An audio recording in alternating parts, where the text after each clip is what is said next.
नमस्कार, बीबी न्यूज में आपका स्वागत है। मैं हूं प्रिया धीर। आइए जानते हैं इस स्पेशल रिपोर्ट के बारे में। शुरू हो गए हैं शारदीय नवरात्र। आज से मां के अलग अलग 9 रूपों की पूजा में लीन रहेंगे श्रद्धालु।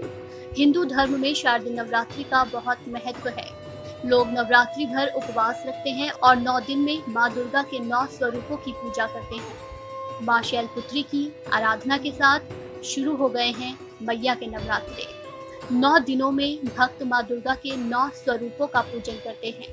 प्रथम दिन मां शैलपुत्री, द्वितीय दिन मां ब्रह्मचारिणी, तीसरे दिन मां चंद्रघंटा, चौथे दिन मां कुष्मांडा, पांचवें दिन मां स्कंद माता, छठे दिन मां कात्यायनी, सातवें दिन मां कालरात्रि की पूजा और 8वें दिन महागौरी तो 9वें दिन मां सिद्धिदात्री की पूजा की जाती है। आइए जानते हैं दुर्गा मां के इन 9 स्वरूपों के बारे में। नवरात्रि व्रत नियम के अनुसार पहले दिन मां शैलपुत्री की पूजा की जाती है। मां शैलपुत्री पर्वतराजा हिमालय की पुत्री हैं और यही नवदुर्गा में प्रथम दुर्गा हैं। पर्वतराज हिमालय के घर पुत्री रूप में उत्पन्न होने के कारण इनका नाम शैलपुत्री पड़ा। वृषभ पर सवार शैलपुत्री माता के दाहिने हाथ में त्रिशूल और बाएं हाथ में कमल सुशोभित है। नवरात्र का दूसरा दिन मां ब्रह्मचारिणी की पूजा का दिन।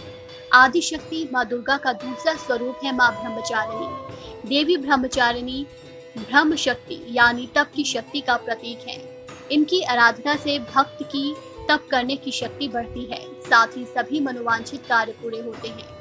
ब्रह्मचारिणी मां स्त्रियों के रूप में गुरु मानी जाती है। मां ब्रह्मचारिणी ज्ञान का भंडार है।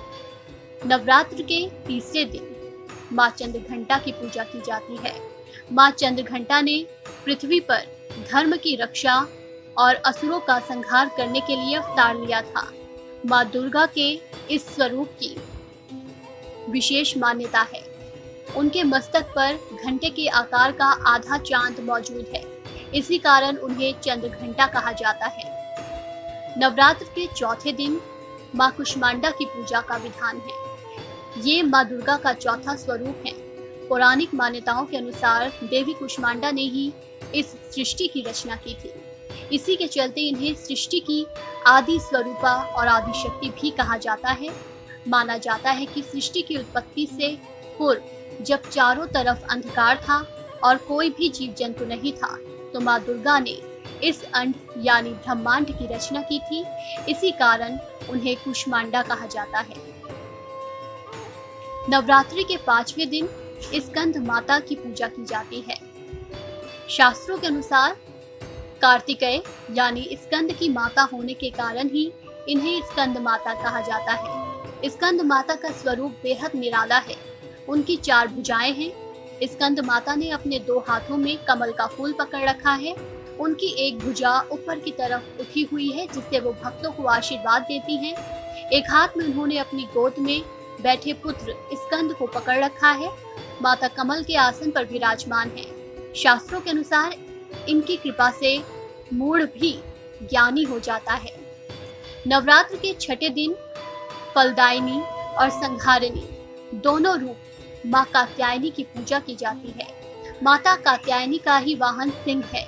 इस पर आरूढ़ होकर उन्होंने महिषासुर का वध किया था, इसीलिए मां कात्यायनी कहलाई महिषासुरमर्दिनी। नवरात्र के 7वें दिन इस दिन आदि शक्ति देवी दुर्गा के 7वें स्वरूप मां कालरात्रि की पूजा की जाती है। मां कालरात्रि को यंत्र मंत्र और तंत्र की देवी कहा जाता है। कहा जाता है कि देवी दुर्गा ने असुर रक्त बीज का वध करने के लिए कालरात्रि को अपने तेज से उत्पन्न किया था। इनकी उपासना से प्राणी सर्वथा भय मुक्त हो जाता है। नवरात्र के 8वें दिन महागौरी की पूजा उपासना का विधान है। ये श्वेत वस्त्र और आभूषण धारण करती हैं। इनकी 4 भुजाएं हैं। दाहिनी ओर का ऊपर वाला हाथ अभय मुद्रा में रहता है, तो वहीं नीचे वाले हाथ में मां त्रिशूल धारण करती हैं। बाईं तरफ के ऊपर वाले हाथ में डमरू रहता है, तो नीचे वाला हाथ वर मुद्रा में रहता है। नवरात्र का आखिरी दिन मां सिद्धिदात्री को समर्पित है।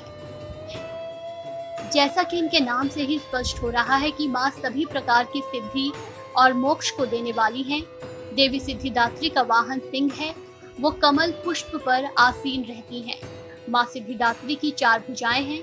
माँ के ऊपर के दाहिनी हाथ में चक्र, नीचे वाले में गदा, ऊपर के बाएं हाथ में शंख और नीचे वाले हाथ में कमल का फूल धारण है। माँ के गले में दिव्य माला शोभित है। ये कमल आसन पर आसीन है और इनकी सवारी सिंह है। इस स्पेशल रिपोर्ट में फिलहाल इतना ही। ऐसे और खबरों के लिए जुड़े रहें बीबी न्यूज से।